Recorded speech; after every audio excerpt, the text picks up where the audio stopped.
Strong schools make strong communities. Most Americans go through the public school system. A good education is essential for getting a decent job, supporting a family, and contributing as a citizen in our democracy.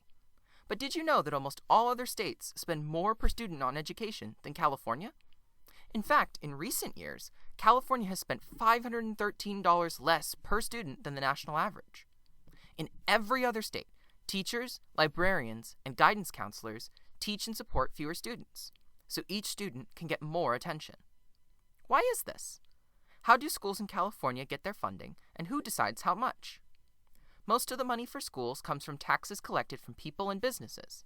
You pay sales tax on the items you buy, income tax on the wages you earn or the profits a business makes, and property taxes on buildings and land. In an average California school district, state and local property taxes make up about 80% of school funding, whereas the U.S. government, the lottery, and local revenues like interest and fundraisers make up the rest.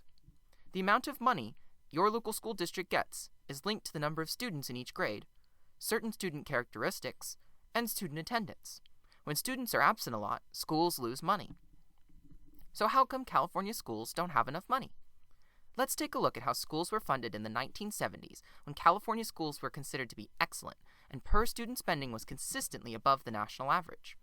Local property taxes made up 60% of the funding for schools, and the state contributed about 34%. Then, in 1978, Proposition 13 was passed, which slashed property taxes by an average of 60%, limited property tax rate increases for residential and commercial property, and eliminated the ability for school districts to increase their property tax rates for school programs. Quickly, school funding in California fell below the national average, and a few years later, in 1988, voters passed another law, Proposition 98. This law provides a protected portion of the state budget for schools, and when the economy improves, school funding improves with it.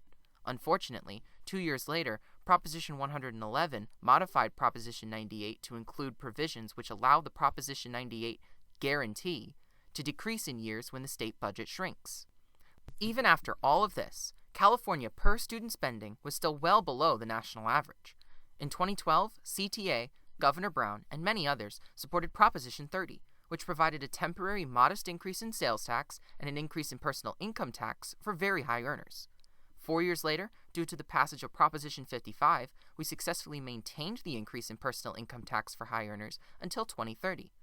California schools avoided drastic cuts and have seen significant funding increases due to voter support of these propositions. But even with the gains made, California schools are still funded below the national average. How do we get more funding for schools? Clearly, Proposition 13 hurt public school funding, and it has never really recovered. Proposition 98 gives schools a guaranteed portion of the state budget pie, but the state budget isn't always reliable. What can we do about it? Voters and the public need to extend the gains made by Proposition 55 before it sunsets in 2030, rethink Proposition 13. Most people don't realize that before Proposition 13, commercial and residential property taxes were about evenly divided. Today, residential property taxes make up over 70% of the tax revenue from property taxes.